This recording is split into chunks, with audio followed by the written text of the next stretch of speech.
Got another Marbles folding Bowie knife. A little different model than the last one I did from my previous video. Soft case, very nice. And there we have it. Once again, we have a blade that is longer than the handle. So the way this one works, it's got a little guard piece here that keeps the blade from being exposed.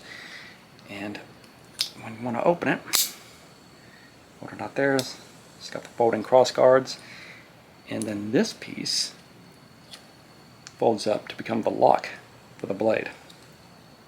And it looks like it'll be uncomfortable, but it's actually not. It'll ride right there between your index and your middle finger, and it's actually not that bad. When you want to fold it back, you pull that piece out, and it's safe to carry again. I'm going to make a pocket sheath for it. I'm not exactly sure how I'm going to design it, but let's go ahead and do that.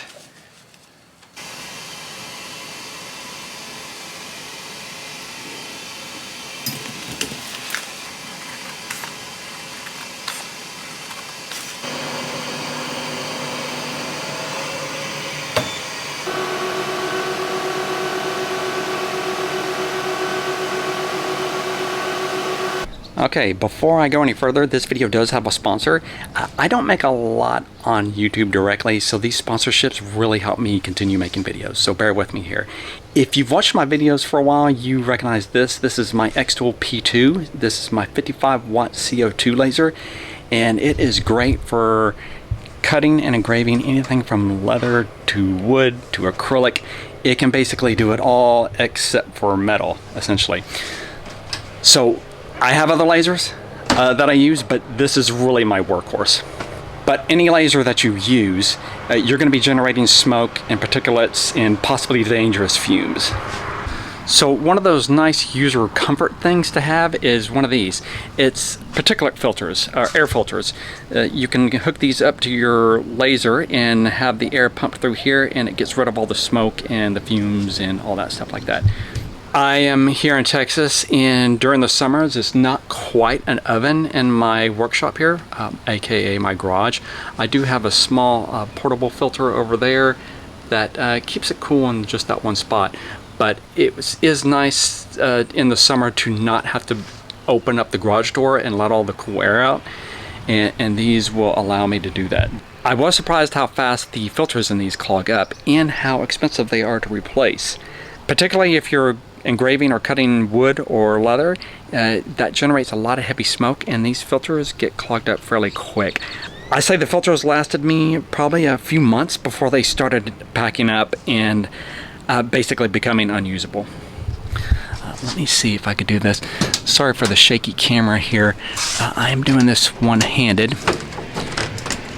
You can see the smoke just gets pushed right into these filters here, and they get clogged up fairly quick. Yeah, this one is completely backed up to where I can't use it. This one is still running, although you can tell it's getting pretty dirty as well. It's still got a little bit of life on it, but yeah. So extra filters, that is going to be an additional expense that you're going to have to take in consideration when running one of these machines. Enter this. This is the xTool Safety Pro AP2 air purifier. There it is there. And this works a little bit differently than these other two here. It promises to be more efficient and last longer between air filters, and I'm pretty stoked to check it out. Quick disclaimer, xTool did send me this unit in exchange for including it in one of my videos. This is one of those situations where I actually reached out to them to ask if they would sponsor this video. So although they did send this unit to me, they have no control over what I say or do with it or approval or anything like that. So let's go ahead and check it out. You have a stack of 6 filter trays. Each one is a little bit of a tight fit because they each have their own associated gasket seal.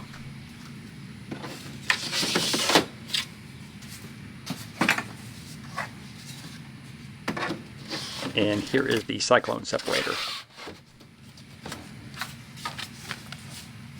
You might not be able to read these, but you got a cyclone, you got a pre-filter, medium efficiency pre-filter, and you do have carbon filters, activated carbon, ultra fine, and then a high efficiency on the very bottom. And it's all covered up with this nice acrylic door that is magnetically attached. And if you watched my last video, you might have an idea of what these are. I'm going to run a test with my garage door closed just to see how well it performs.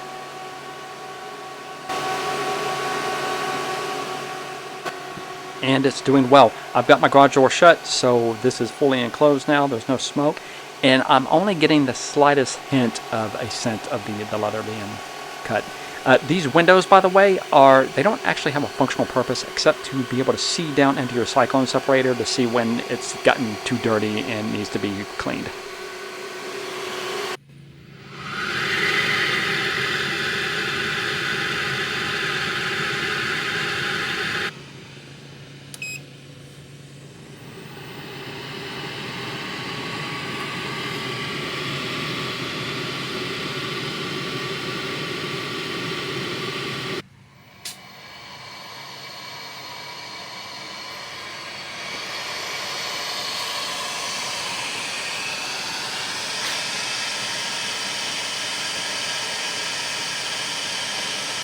I'm just going to open up the door here, and we are going to look specifically at this top piece. This is the part that makes things differently.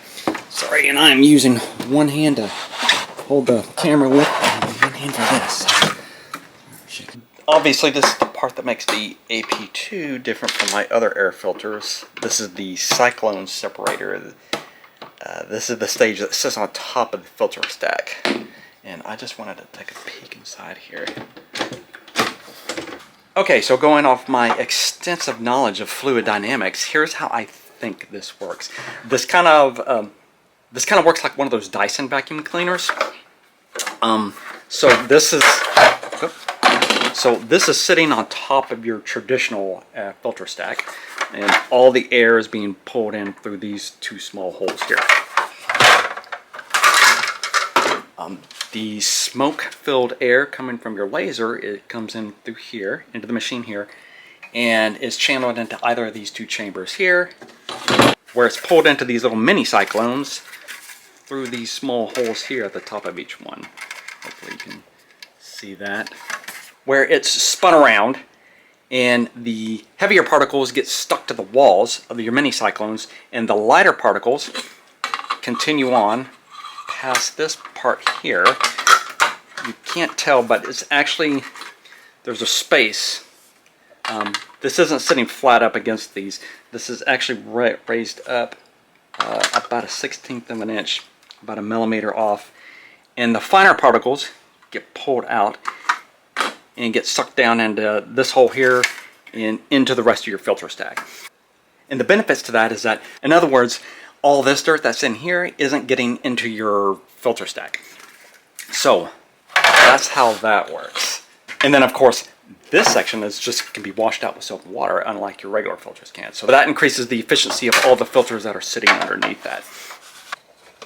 So one potential issue that I have noticed is that each of these filters in your stack are separated with this little foam gasket, and pulling them in and out of the machine can damage them. In filming this video, I've actually pulled this in and out several times, much more so than the average user might, but that is just something to take note of. But that would be fairly easy to fix. I've got craft foam here all the time that I use for my mock-ups, and you can just, cut strips and glue those in. So that's not really a huge deal, but it is something to be aware of. Now you do get one of these. This is a Bluetooth dongle. This is supposed to plug into your laser and then control the AP2 so that whenever you turn on your machine to start cutting, this automatically starts up so you don't have to touch any of this stuff.